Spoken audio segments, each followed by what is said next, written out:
Olá, TUTAMÉIA está ao vivo, transmitindo diretamente de nossos estúdios domésticos com a Eleonora. O Rodolfo. E do outro lado da tela, diretamente dos Estados Unidos, conversa conosco o cientista político Norman Finkelstein, que a Eleonora apresenta agora com mais detalhes. Olá, pessoal. Hoje é dia 2 de junho de 2026. Norman Finkelstein é o cientista político, judeu, professor, e uma das vozes mais atuantes, né, contra o sionismo no mundo, filho de sobreviventes do Holocausto. Norman Finkelstein, muito obrigado. Thank you so much for joining us in TUTAMÉIA. I will begin to ask you, in your view, the genocide in Palestine and the war on Iran have changed the image of Israel in the last few months? Well, we have it from a noted authority on that subject, apparently in the course of the conversation that Mr. Trump had with Mr. Netanyahu. Yes, yesterday. He said at one point, everybody hates you and everybody hates Israel. Yes. Which I'm afraid it's partially true. The Israelis still love Netanyahu, but it is true that I think there was a poll about a week ago which found that Israel was the most hated country on earth. Yes. There's something funny about it, and there's something I think that's really sad about that. After the Nazi Holocaust, there was a genuine outpouring of warmth and support for what the Jewish people had endured during World War II. And how they managed, meaning the Israelis, how they managed to turn themselves into the most hated country on earth. That's a real achievement of a negative sort. Mm-hmm. And do you think the mainstream media also joins this vision? Because we'd say that before the genocide in Palestine, the mainstream media was completely pro-Israel. Now, maybe not so much. Is there a change of mind in the mainstream media? Well, the dividing line is not between before and after October 7th. The dividing line really comes a year later. The mainstream media was totally and utterly defending Israel in the first year of the Israeli genocide with really gross apologetics. But the mainstream media no longer controlled the horizontal and the vertical, as it were. The alternative media was able to open a blind to realities that were being concealed by the mainstream media. And at that point, they had to play catch up.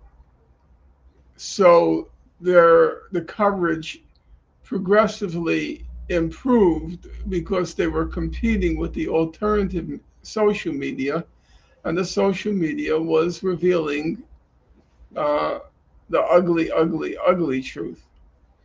And then a new phenomenon set in with the attack on Iran between Israel and the U.S. attack on Iran, because everybody understood that if that retarded ape in the White House scored a victory in Iran, he would be totally and completely out of control. I mean, this would be an ego on steroids.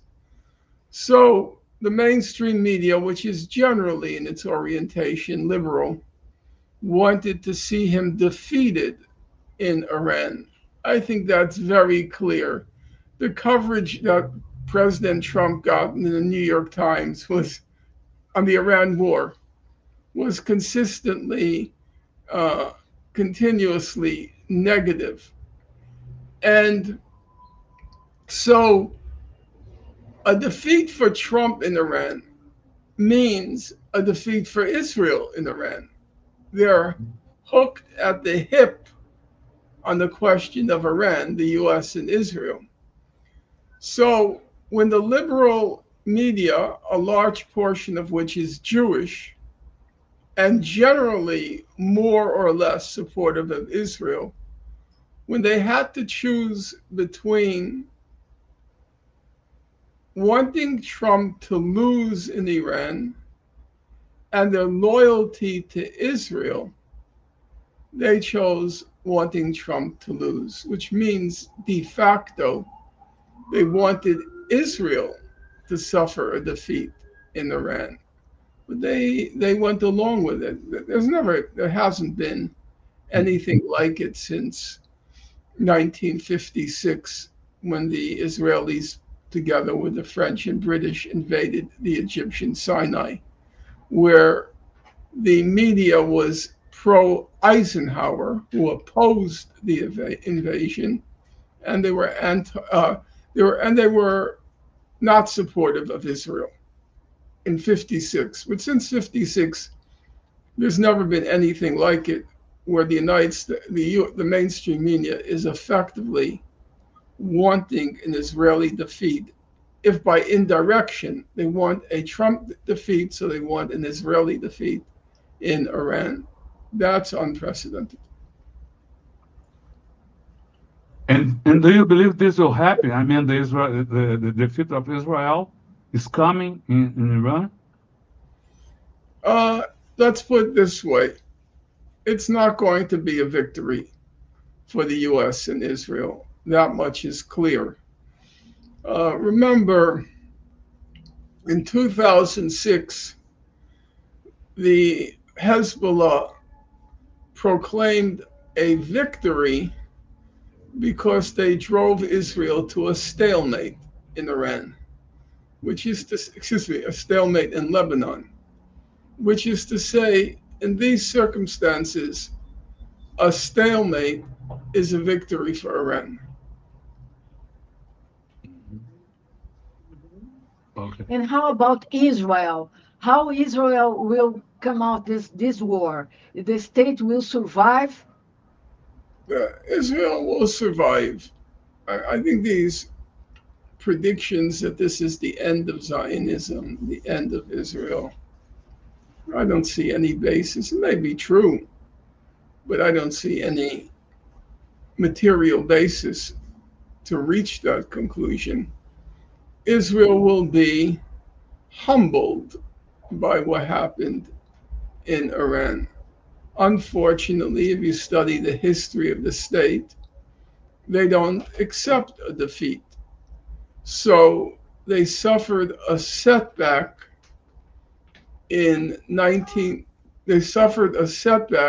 excuse me, I just have to answer the door. 1 second.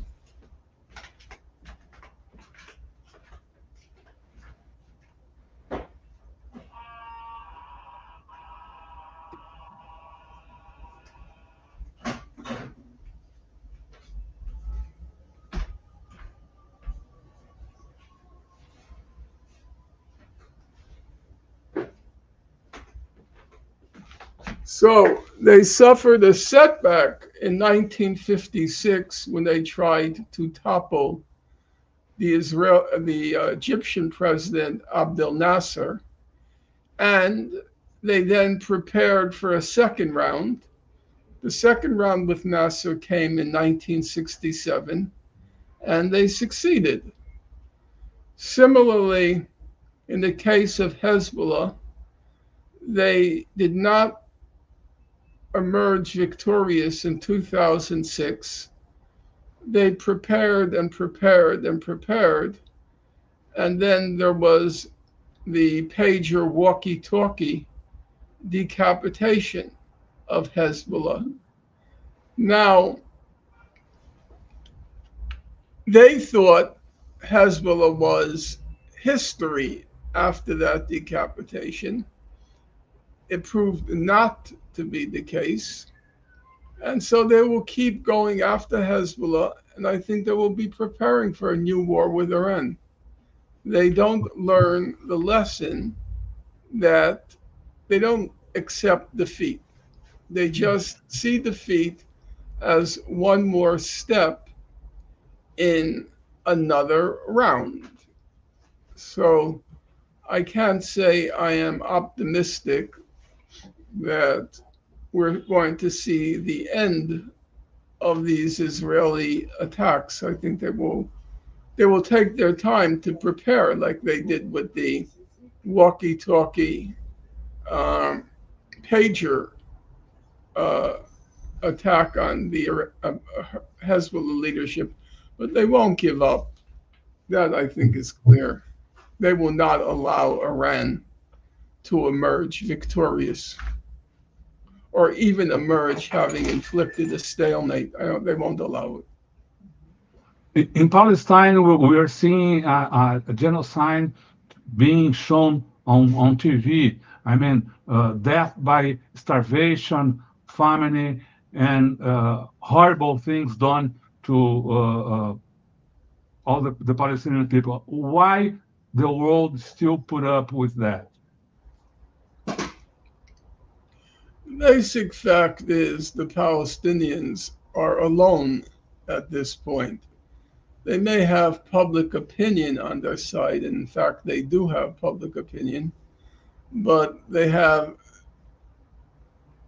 pretty near zero support at the level of states, at the level of representation in international bodies like the United Nations. So on November 17th, 2025, when the UN Security Council passed a resolution that in effect and in word gave the deed of Gaza. This may sound like hyperbole, exaggeration, but I can assure you it's not. They gave the deed of Gaza to Donald J. Trump. He owns Gaza now. It's his property. It's like one of his casinos and golf courses and apartment buildings, condos. It's his. He owns it.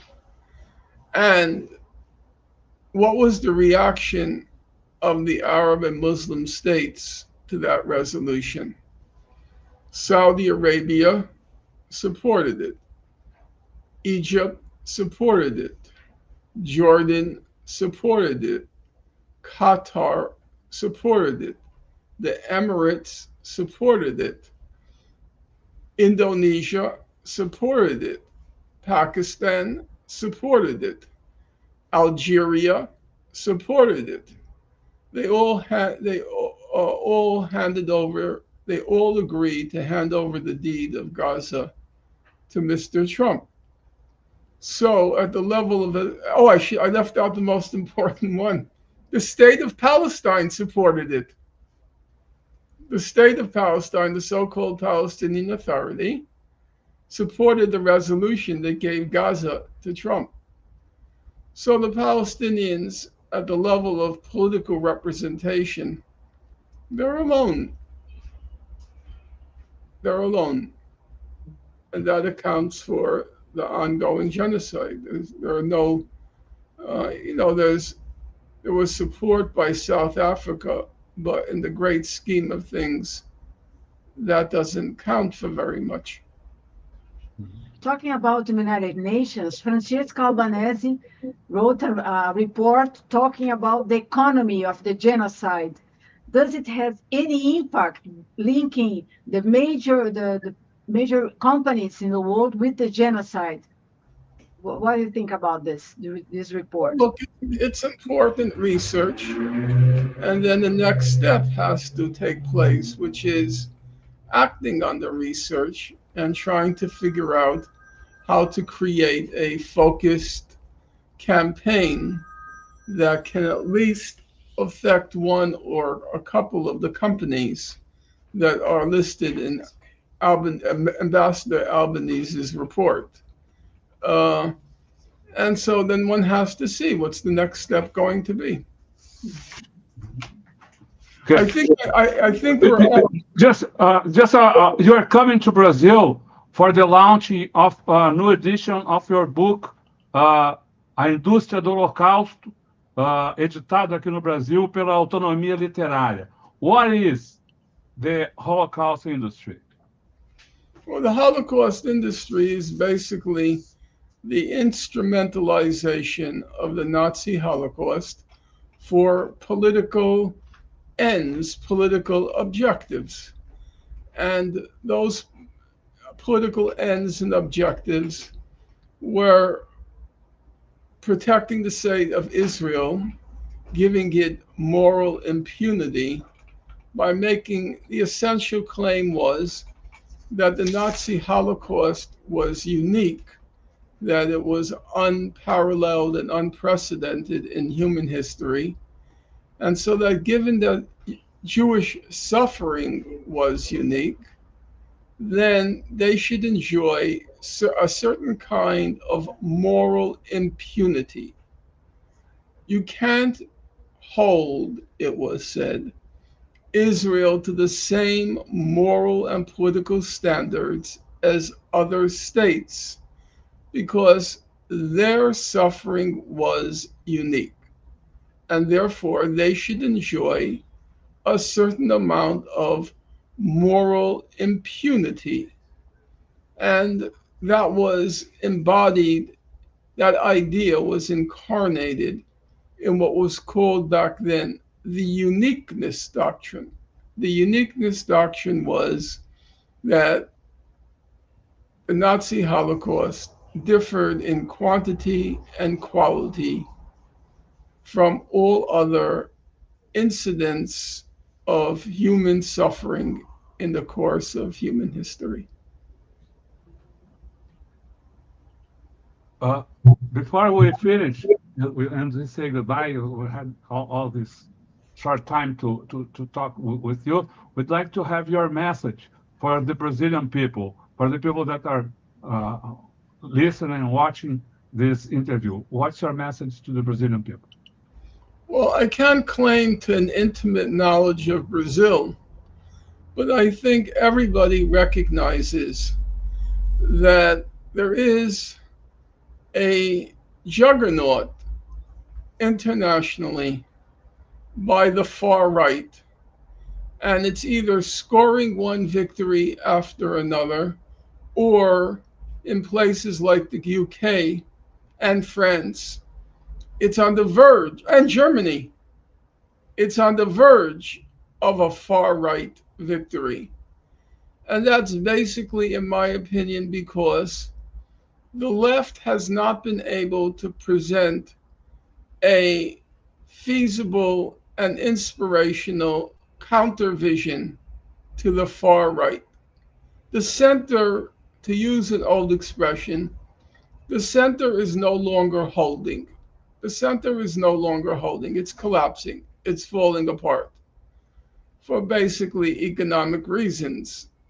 For the vast majority of people in virtually every place in the world, except places like China and maybe India, for the vast majority of the people, they are living in a worse standard of living. They're experiencing a lower standard of living than the generation that preceded them. In the case of the United States, it's a complete catastrophe. The difference between, say, my generation, in terms of prospects when you're entering into the work world as an adult, in terms of prospects, there is a huge chasm between the prospects of my generation and the prospects of the new generations. And that's virtually true everywhere in the advanced capitalist world. And so the center is not holding, it's lost legitimacy. And the left has not been able to present a viable, feasible vision that can stop this right-wing juggernaut. So I think the message is we've just got to figure out a way to present that credible alternative that can mobilize masses of people.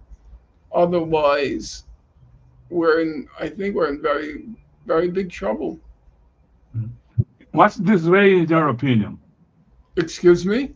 What is this way in your opinion? What is the way?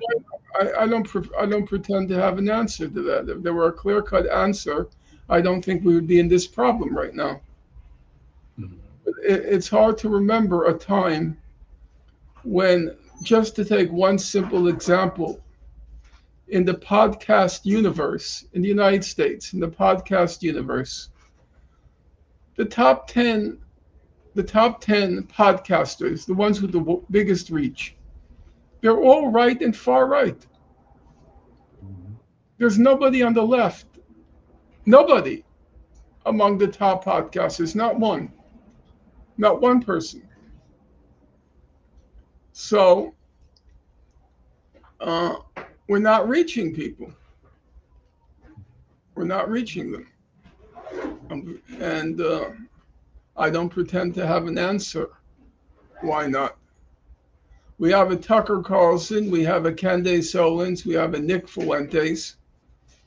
But we don't have, as was the case in my generation, we don't have the alternative voice of like a Noam Chomsky. We do not.